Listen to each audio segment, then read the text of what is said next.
Hey guys, what's up? Welcome back to the channel. I am Felris, sailing the seas of Raid Shadow Legends. As always, guys, the new fusion Tholin Foulbeard just dropped, and we're going to take a look at the epic and rare pieces. If you're not going for the fusion and you want to pick up those, are they worth it? All of that kind of stuff. We'll take a look at their kits. They've been added to the game and everything like that. So we've got, starting today, or today as I'm recording this, Thursday, June 5th, to Thursday, June 19th. So we've got a very good chunk of time, the usual 2 weeks to complete this fusion. Usually for these fusions, they give us a couple extra days for classic fusion. So this is a classic fusion. It means we have to fuse the rares into the epic and then the epic into the legendary. Usually they give us a couple extra days. They didn't do that this time, which is kind of interesting. But I think our events are also more spread out, so that may be why.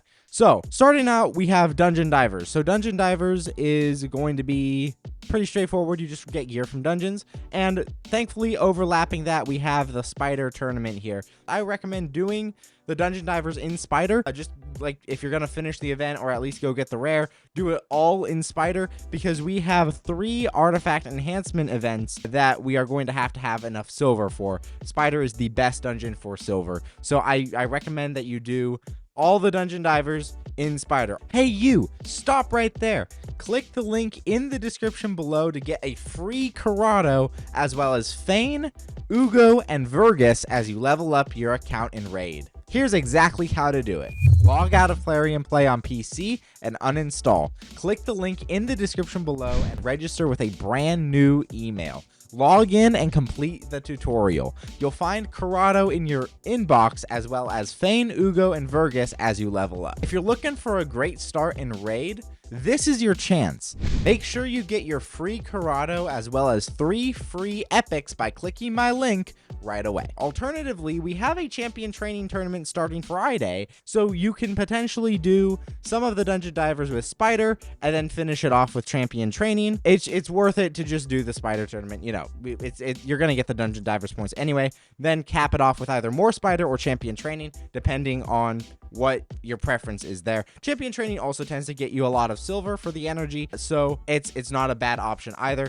Personally, I would try to do champion training with like brews and chickens and books, and do Dungeon Divers with Spider first, and then if I still, if I was out of energy or something, then I would do champion training. Also, we have a summon rush, which means I'm pulling shards. That video will be out tomorrow, because I think I'm going to go for the fusion. I did pull Frolny, who is a fantastic dwarven damage dealer, but I think I'm going to go for the fusion just to have him, just because I think I have the resources. Champ training might be a little rough, but we do have a summon rush. Summon rush is going to have a free copy of the epic. So if you do the summon rush up to the epic, you can skip events, 4 events to be exact. So the ones I would look at skipping if you're going to do that, and I highly recommend that you skip, because it's a couple extra shards in exchange for skipping tons and tons of annoying events. The biggest event that I always skip if I can is this champion training event, which starts here on Friday on the 13th of June. Or sorry, yeah, it starts next week. Hey, we've got a champion training event. I don't like champion training events. I think they're the hardest events in a fusion, so definitely skip that. Go for the epic, skip the champion training event. Your other options, you can skip the champion training tournament. You can also skip Dungeon Divers. So Dungeon Divers are also pretty hard events. The events are generally harder than the tournaments, so you can skip a couple of those. I think the first one is definitely worth going for. I wouldn't plan on skipping the first Dungeon Divers and then doing the summon rush, just because Spider is such a high value dungeon during fusions. So I would plan on doing the first Dungeon Divers, maybe skip the other ones and then champ training, or skip 2 Dungeon Divers, champ training, and then the champ training tournament, because the champ training tournament can also be pretty resource intensive. You could also end up skipping gear enhancement. What I tend to do is I forget that I have 4 to clear, and then at the end I just end up skipping the last four events. But you don't have to do that. You can certainly strategically plan out which ones you want to do. It seems pretty straightforward, to be fully honest. We've got Dungeon Divers and Spider overlapping, Summon Rush and Champ Training overlapping, which is really good. You can train up if you get anything massive, you can train them up and get points for that. Gear enhancement event starting after that, still during Spider and Dungeon Divers. So if you need if you absolutely need silver by gear enhancement, then you can still finish out Dungeon Divers, do Spider, all that kind of stuff, and get points for those as well. Classic Arena is pretty much a freebie. Ice Golem and then Dungeon Divers, you're going to want to wait till Monday to start Ice Golem and do Dungeon Divers. I've got tons of videos on how to do Ice Golem if you need it. It's not a hard dungeon on normal mode. Hard mode is a bit harder, as you know, you would expect from the name. I'm currently working on teams to get through hard mode. We did make a little bit of progress due to Aphidus, the Hive Lord. And then Gear Enhancement event again overlaps with Dungeon Divers, so you know you can also do some Spider for that. Dragon Tournament and Champion Chase Tournament. This Dragon Tournament is kind of odd. So you can see that the Dragon Tournament ends on Sunday. Dungeon Divers starts on Saturday. So you may want to just stockpile your energy from the end of Ice Golem to the beginning of this third Dungeon Divers, and then just dump it all into Dragon that one day. That is certainly an option, just to overlap those tournaments. Champion Chase Tournament, also over the weekend. Champion Training Event. I like how they're overlapping the Champion Training with the summoning events, honestly. That makes it really easy. You don't have to save stuff or do stuff out of order. You can just do it all at once, which is really nice. And then Gear Enhancement, we end with Fire Knight. So yeah, so you can also do this third Dungeon Divers not only with Dragon but with Fire Knight, which will be really nice. The third Gear Enhancement also overlaps completely with the Fire Knight, which is great. So honestly, a really easy, in my opinion, it's an easy event calendar. The other thing you can do, so a couple tips for Champion Training Event and Champion Chase Tournament, especially since they're overlapping.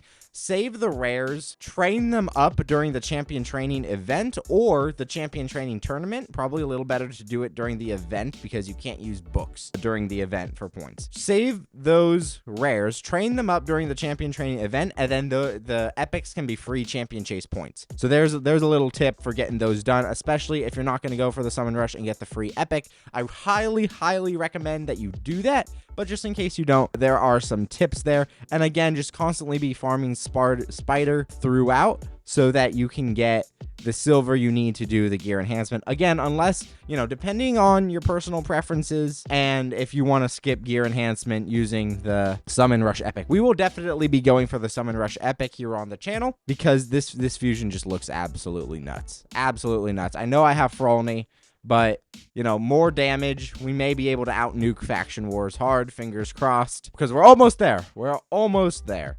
Guys, I just realized I completely forgot to go over the rare and epic kits. So let's do that real quick. So, Glensage Kithrel. A1 head crack attacks one enemy, 35% chance of placing a 25% decreased accuracy debuff for 2 turns, small version of decreased accuracy. Then the A2 wound splitter herbs attacks all enemies, has a 50% chance of placing a 100% heal reduction debuff for 2 turns. That books to a 75% chance, which is kind of nice for a rare. Then the A3 places a block debuffs buff on all allies for 1 turn, fills the turn meter of all allies by 15%. Not a terrible rare, not a great rare either. I think the heal reduction is kind of good early on, so if you're running a new account and you're struggling with Spirit Keep, definitely do like a classic arena takedown just to grab a copy of him. And then he has a block debuffs, which is kind of nice as well. Only 1 turn buffs in general annoy me, unless they're just constantly being placed, but 1 turn block debuffs is particularly pet peeve of mine. Okay, so then we have the Skinwalkers Magic Narox Blackhorn. Narox Blackhorn. He seems really bad. His A1 attacks one enemy 2 times. Each hit has a 30% chance of placing a 30% decreased speed debuff for 2 turns. That books to a 50% chance, which is really nice. So very low chance of failing on that decreased speed debuff. I like the A1, but unfortunately, I think that's the best part of his kit. The A2 places a 50% ally protection buff on all allies except this champion for 2 turns. Also places a counter attack buff on this champion for 2 turns. Normally ally protection has to give ally protection and something else. Counter attack is just kind of meh for himself. He's not going to be getting the counter attacks when other allies attack, or are attacked, I should say, so it's kind of bad. Then the A3, this is the skill that makes no sense. Bullish Fighter on a 4-turn cooldown. Attacks all enemies, has a 50%, books to 75% chance of placing a provoke debuff for 1 turn. This debuff cannot be resisted if this champion's defense is lower than the target's. Places a 30% reflect damage buff on all allies for 2 turns. The reason that that's a problem is because he's defense based and he has a very high defense of 1.3k. So you want to build him with low defense if you want the full value of this skill, but he's defense-based. It's a really bad setup. It's just a really bad setup. Also, why isn't it 100% provoke? It's an epic champion in 2025. It needs to be a 100% provoke. Then the passive, whenever an enemy attacks an ally under an ally protection buff, has a 15% chance of placing a provoke debuff on the attacker for 1 turn. That's not bad, but it's not great either. Narok's Blackhorn, I wouldn't go out of my way to pick him up or anything if you're not doing the fusion. I'd just do the fusion if I were you. Guys, thank you so much for watching. Thank you so much for being here. I've been Felris, sailing the seas of Raid Shadow Legends, and I'll see you in another video.